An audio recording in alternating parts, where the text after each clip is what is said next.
I think the message is very clear, and the message is also visible today. That is one, that Pakistan has moved away from a traditional military equation to a military equation which is reflective of an integrated battle operations, which are not only capable of mitigating threat at all levels, but are also capable of transforming it into a war victory at a strategic level.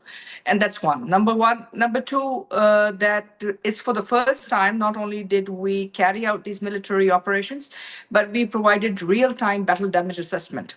So this means that they were, without a proof, credible evidence presented to the world and also to everybody at home that these are the hits and the kills which actually happened.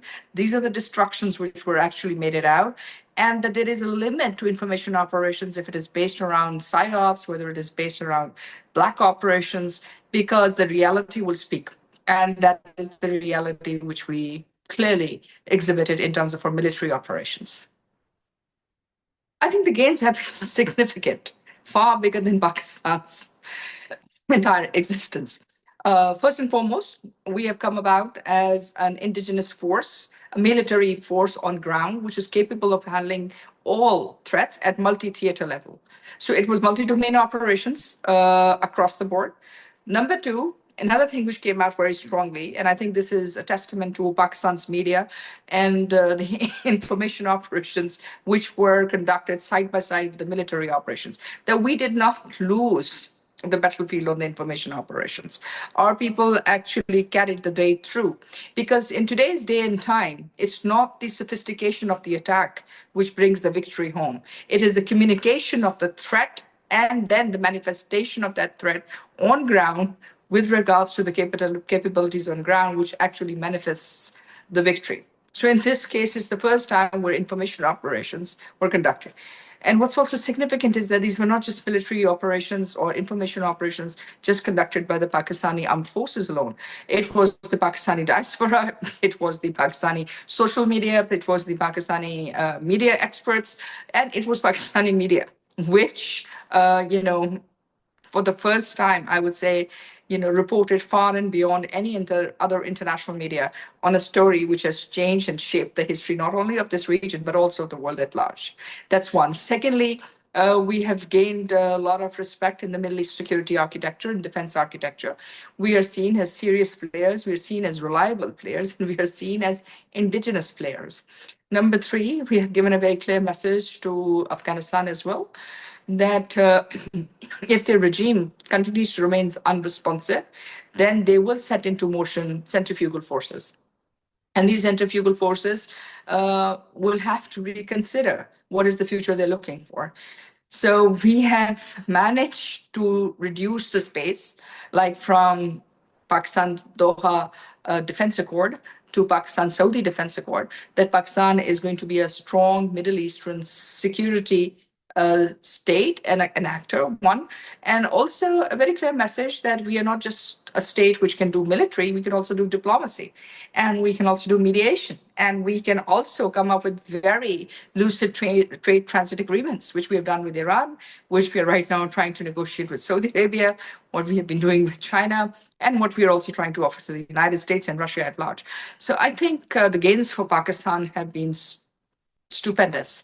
We have done the job which we would have perhaps hoped for in the last 70 years. And it's all a collective effort, and that is what showed through. I think India has got itself locked. And that lock is because they are still pursuing, as we are talking, a policy of extra-regional terrorism being exported to Pakistan from Afghanistan. They are still talking about Operation Sindoor 2.0. The fact of the matter is this: you don't change a military training in a year. It takes dedication, it takes effort, and it takes integration. And what we have also learned from the India-Pakistan war is that platforms don't make you win the war. They had better platforms than us. They had more advanced, bigger logistic supplies, but they lost the war. And what is, in military point of view, the worst thing which has happened, which is like not talked about, and that is why Indians have actually lost, it's not talked a lot about it, is the fact that they planned an offensive where they could not even carry out the basic premise of an offensive operation. Like it is 8-0. So that basically means that they came in with 70 plus aircrafts and could not land a single bomb. For God's sake, that's like in a military history, like a classic case of, a Godzilla of failure. Because you don't do that. You don't do that. At least you drop a bomb.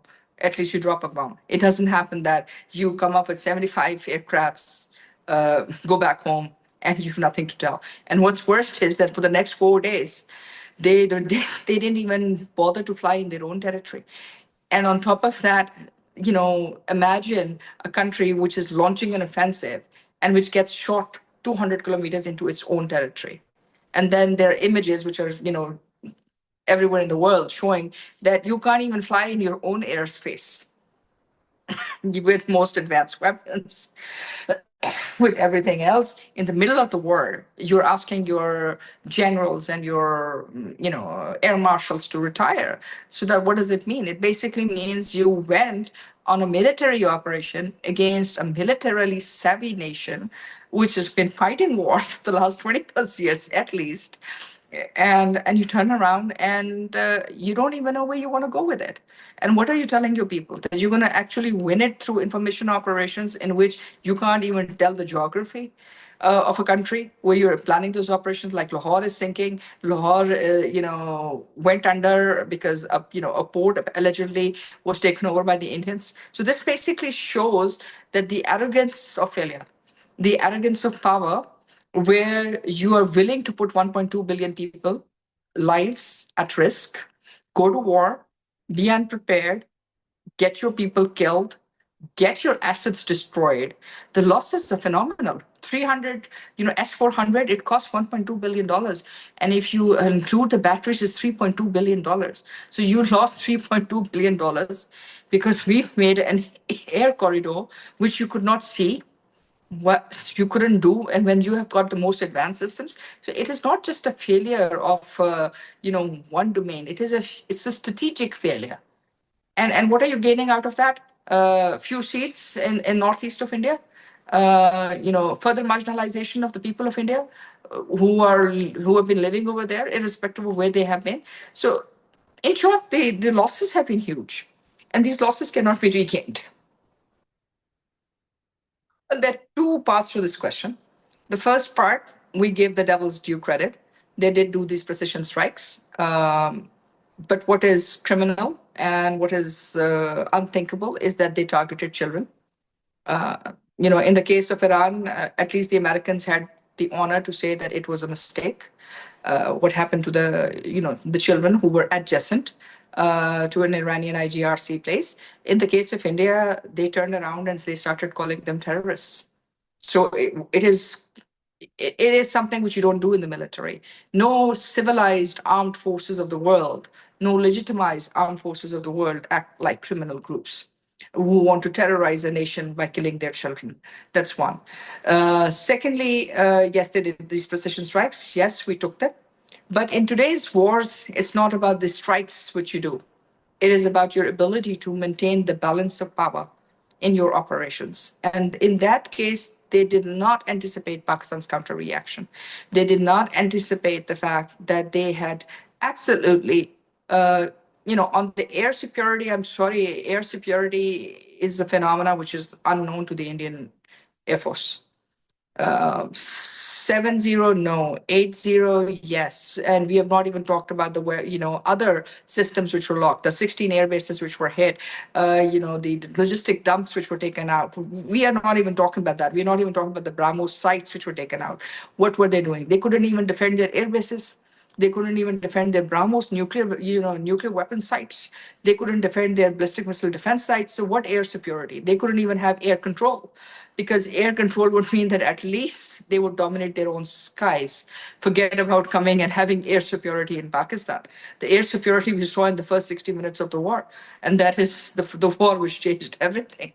So I'm sorry, this is a phenomena which they need to relearn, maybe re-educate themselves on, and we are very hopeful that the the Prime Minister of India will actually give the resources and not give it to the likes of Advanis and Admanis to make their kickbacks and indulge India into another coffin scandal, but actually give these resources to their people, because at least you want to have an honorable adversary on the other side. At least they should be able to defend their own skies. Forget about us. In today's wars have not become land-centric, they have become air-centric. They have become missile-centric. They have become UAV-centric.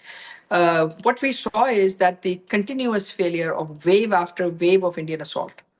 So the first one was the Air Force. The second one was their UAVs, which they did, carry out with their joint venture members, the Israelis, and we shot 85 of them down. Plus, we had almost innumerable herons which were landed safely. So, what we're looking at is a strategic failure of sorts. And in this case, the message is very clear. If you're talking about Kashmir, if you're talking about ruling people by military adventurism, you need to forget that, because it is a matter of time when the people will reassert themselves. Because what Indians have done is that by Hindutva's doctrine on the domestic front, they have managed to disenfranchise the people. And if you disenfranchise the people and you tell them that you do not have the right to life, you don't have the right to be even recognized as humans, and you have no identity, and you are going to become stateless because the state has decided that this is going to rob you of your basic rights under the Jammu and Kashmir Reorganization Act of 2019, then of course it's a very different ballgame. And the message is very clear. Pakistan will fight for every inch of its territory, including Kashmir, which is Pakistan. The fact that today you're doing the defense deals in the Middle East, the US is landing in Islamabad, and Iran is landing in Islamabad to help them navigate the next war, says it all. Global South basically means you stand for something and for somehow and for some values. So when you can't even stand for your own people, you can't even stand, and you want to be, the big brother in a security military alliance, which is based on aggression, terrorism, and military adventurism, then there are consequences. And the consequences, unfortunately, are that you're going to put your people at the risk of war. And if you're going to put your people at the risk of war, there can be no foreign direct investment in your country, because you do not understand that the repercussions of war are not tactical, they're strategic. Because when the investors know that your investment is no longer safe, it doesn't matter how glittery your skies are, you fall just like Dubai. I think the maritime war was silent but definitive during Bani al-Marsus, because once their Indian aircraft carrier came into our waters, it retreated. So if an aircraft carrier retreats, it means that it is a craft which is incapable to provide defense. Now, this is the same situation which the United States is facing in the Strait of Hormuz. And the reason why they're facing is because the technology of war and the character of war and the equipment of war has changed. Now you have UAVs, you have submarines, you have midget-class submarines, and if you know your oceans, then you can't move. Then they sent also, if you remember in the last operations which they tried to conduct with Pakistan, they had sent some nuclear submarines, they had sent some submarines, which were also detected. And we didn't hit them because we didn't want them to go back and explain to their people that, this Vishkant, what this aircraft carrier has actually sunk, and it sunk with 44 plus aircrafts, because that would have been devastating. And everybody would have seen what it's doing at the bottom of the Indian Ocean. So I think that's a lesson which they need to understand, and they need to understand that the wars of future will be based on integration. They will be based on network-centric understanding, and they will be based on the dominance of your decision-making in the military domain, your cohesion between the civil military rather than anything else, and also a whole-of-nation approach. And whole-of-nation approach means that you have to get your people to buy that war is for survival, that war is for defense, and that war is not for offense. If you want to have offensive wars, then you should have the wherewithal to actually carry out the offensive, and at least this time drop one bomb, because that would have actually helped them. Because this is a failed offensive operation. It is going to be written in classic textbooks to show how you can plan such a strategic offensive and manage to not only get yourself killed, but killed at 8-0. Something which all air war colleges are right now reviewing, that how you can manage to have such a strategic failure. Gains of war are never defined in geographical terms. They are defined in strategic and political outcomes and economic effects. Pakistan is a living example that we won the war fair and square. One. Number two, the proofs speak for themselves. Number three, no matter how many delegations you send, that's not going to liberate the fact that the war was won. That's not going to liberate the fact that we own our defense cycle and we own our future. While in comparison, unfortunately, Indians are playing the narrative, talking the talk, but they do not have the capacity to walk the walk. We just hope that they understand this reality. And if they understand this reality, then they will also understand the reality that you cannot hold people hostage in Kashmir thinking that this is going to somehow give them Kashmir. What it may give them is a story which may lead to the ultimate freedom of the people in the northeast of India who were given to them as a result of misplaced, failed exit of the British from this place. Because once they were exiting, they forgot to draw the borders on ground. The world will change because the river flows its own path. And the river flows where the people's hearts flow. And the hearts flow where they're given dignity and respect. And if there is no dignity and no respect, no country, no force can take away that right, which will eventually come to them. Sooner or later, Kashmir will be free, and so will be the northeast of India.